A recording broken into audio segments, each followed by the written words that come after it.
What's going on, world? How we doing? We're here with another sit down, man, for the love of the game. I'm sitting here with one of Fort Wayne's rising stars. Comes from a long lineage of hoopers.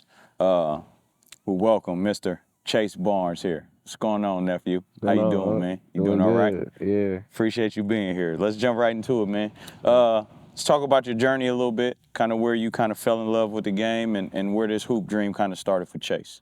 Yeah, so I always played basketball, all sports really. Mm-hmm. But, when I got to middle school, I feel like going into like my 7th grade year, 8th grade year, me and you started working out. I started taking basketball more serious, preparing for the upcoming seasons, coming to work out a lot and just really influenced my love to the game. And I got you. Once I started seeing improvement in my abilities, stuff like that, that improved my love for the game even more. Seeing that I could be good at this and gaining confidence in my abilities really just made me love the game a lot. Okay. So with that being said, was there a significant moment where you figured like, yo, I can be really good at this sport? I feel like it was a couple of our workouts, I used to get frustrated a lot in our workouts, but like you used to always push confidence in me. Absolutely. And even though I would get mad, I would see where you were coming from. Mm-hmm. And I feel like that's a big part of how my love for the game. I got you. Yeah. You come from a family of football players. Yeah.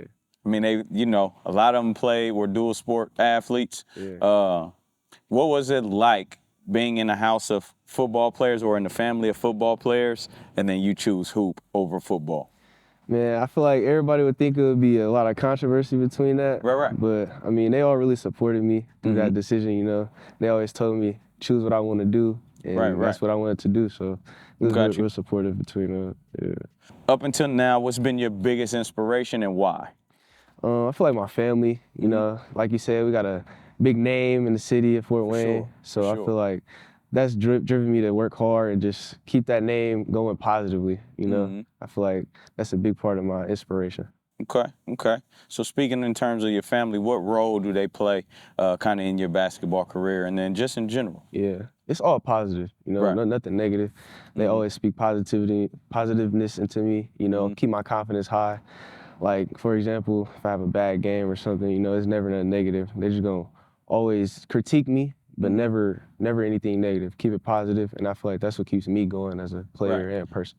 Do you think it's an advantage having, a dad that played at a high level? He went on to play Division I football, had an opportunity to play in the NFL, having, somewhat of an uncle or a cousin play in the NFL, and then, an uncle who's an actual agent. So having some of that insight and that perspective into what the pro world kind of looks like, do you think that's an advantage for you as a high school hooper right now? I think it is because they have a lot of experience that they feed into me. So going through like the recruiting process, they've all been through it as well. So absolutely, I know a lot of things going into the recruiting process that maybe not a lot of people would know. Got you. Well, let's pivot a little bit and, we come out of middle school and then we're in high school. We end up at Wayne High School. What's your experience been like at Wayne? Nothing but great. There's a lot of learning experiences. For sure. Coming from our freshman year, didn't play that good. Our team wasn't that good, but we never lost doubt in each other. We knew that it would be hard, all freshmen, sophomores. Right. But, we all worked hard, what I'm saying? We didn't let anything get to our heads. We knew it would go long in the long run. So. Right. So in your sophomore season, you guys win your first city title. Yeah. First one in a long time at Wayne history. What was that experience like? How'd you feel? It was great because nobody believed in us. Right. Going into that sophomore season, everybody thought we were going to be trash, except for us in that circle. You know what I'm saying? We all knew what work we put in going into that season, and we just believed in each other. Didn't let any outside noise get into us. Absolutely. So, I feel like that's the main thing, really, just staying in our inner circle, keeping the main people, you know what I'm saying? So got to limit the outside noise. Most definitely. Peanut Gallery, as my high school coach used to call them, they're going to be who they are. You know what I mean? Everybody's going to have a different perspective or a different insight in what y'all should be doing. But when you can kind of quiet that noise down and focus on what your coach is saying, what the goals are of the team, I think that puts you guys in a position to have some of the success that you've had. Yeah. So coming out of that first SAC title, you know what I mean, we on the high. We're still kind of under the radar a little bit in terms of your team. And then we get into the postseason and we make a run. Yeah. Talk about what game by game winning the sectional championship, getting to the regional, winning the regional championship. What was it like the moment you stepped on that floor at semi-state?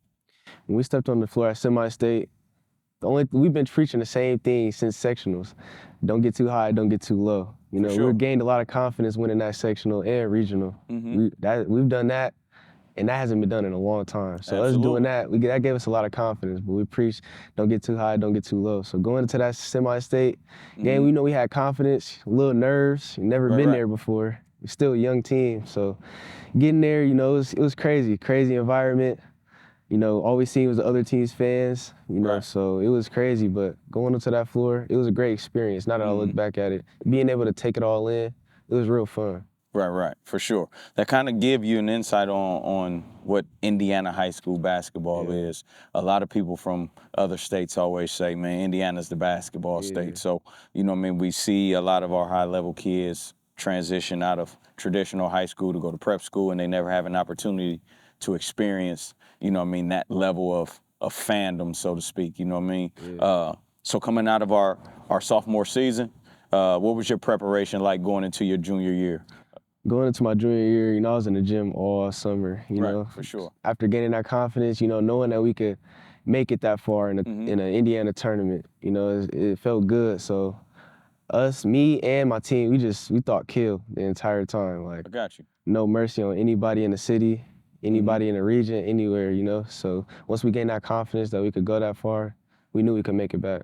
I got you. So in that summer, looking back on that sophomore season, what parts of your game did you say, all right, cool, going into the summer, I need to make improvements here so that I can be impactful in my junior year? I think it was a lot of intangible things, like being more of a vocal leader to my teammates. Gotcha. You know, I feel like me being more vocal with my teammates and being positive with them would have helped us, which actually did help us a lot, even make it farther in the state tournament. I got you. So the junior season starts, you know what I mean? We kind of have some rocky games here in the SAC, but we capture our second SAC title. Yeah. How did that feel? Felt good, you know, not as good as the first one because it hasn't been done in a long time, but getting that second SAC title, it felt good, but it didn't get our heads too high or anything. Got you. Did you feel any pressure after winning that first SAC title and then the second one being on the line and then going into some of them games knowing the target you had on your back? Was there any pressure?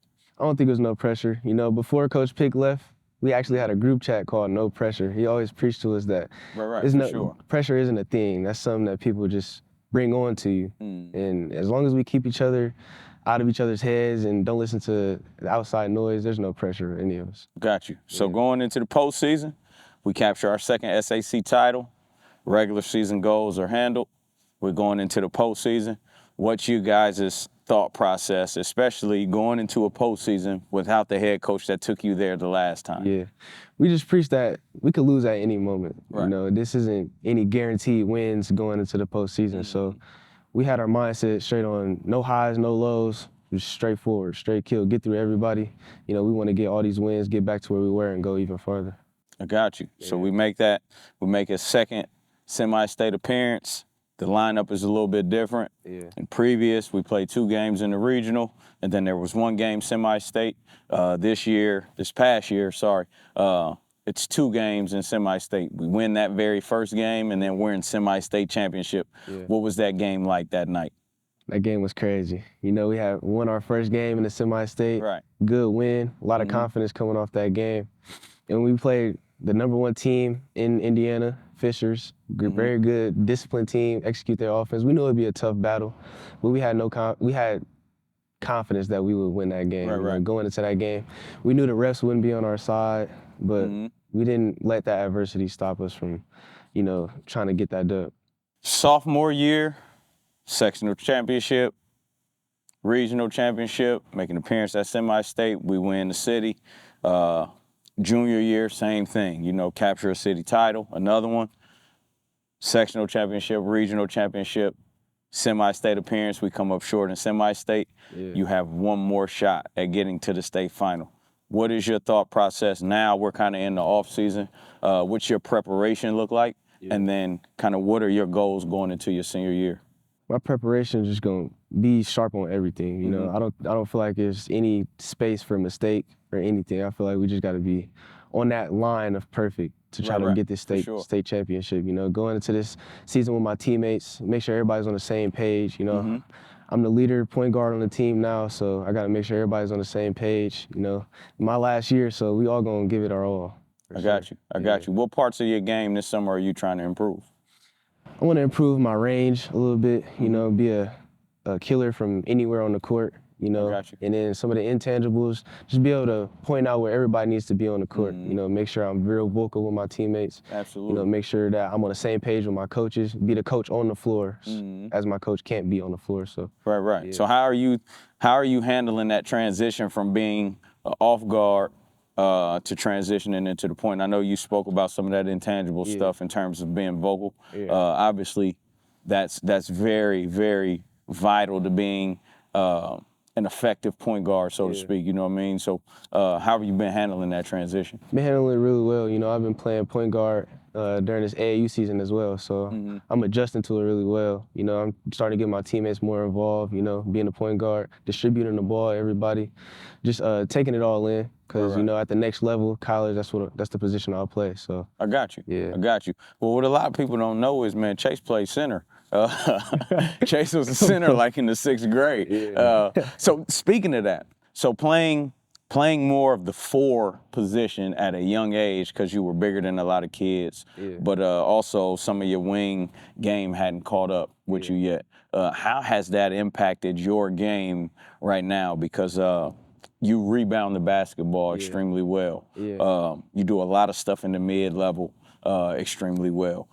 Do you think playing at that position at a young age kind of helped your game today? Yeah, I think it does. You know, like you said, I rebound really well. You know, just learn how to time jumping. You know, for sure.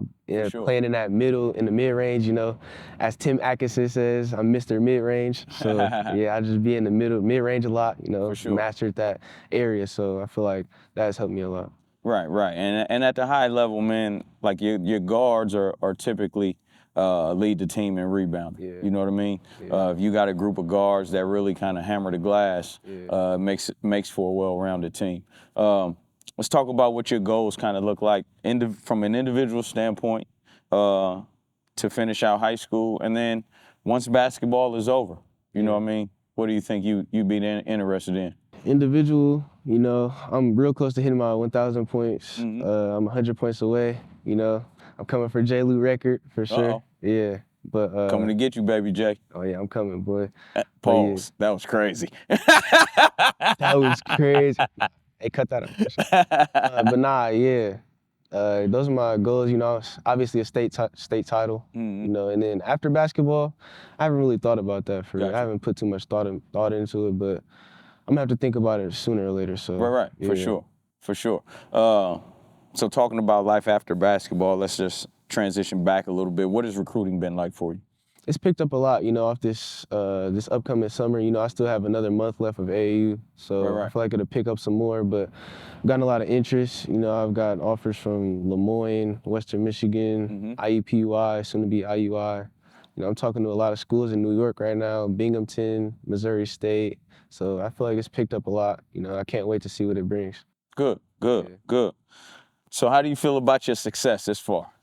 Throughout your career, even though you're young, the success you've had up until your junior year, how do you feel so far about that? How would you describe it? I feel good. I feel like I've made a name for myself in the city, but I'm not where I want to be yet. You know, I want to make a name for myself throughout the whole world. So it's good right now, but I got a lot of ways to go for sure. I got you. So looking forward a little bit, if we could kind of look into the future and we talk about legacy. Once this is all said and done, like what do you want your legacy kind of to look like? I don't even know if I want it to be all about basketball. I feel like I just wanted people to know what type of person I was. You know, always want to learn, want to teach, you know, bring positivity to other people. I feel like that's what I want people to know me as. Right. I got you. I Yeah. got you. Final question, man. And I know you young, but Yeah. Junior Chase Barnes, what does he say to 7th grade Chase Barnes? Be confident. Be confident. Yeah. That's Confidence is key, for sure. Confidence is key. That's what I would tell him. That's what you would tell him? Yeah. Good. I like that. I like that. And again, man, perspective drives performance. You know what I mean? That's something that we kind of always talk about. Yeah.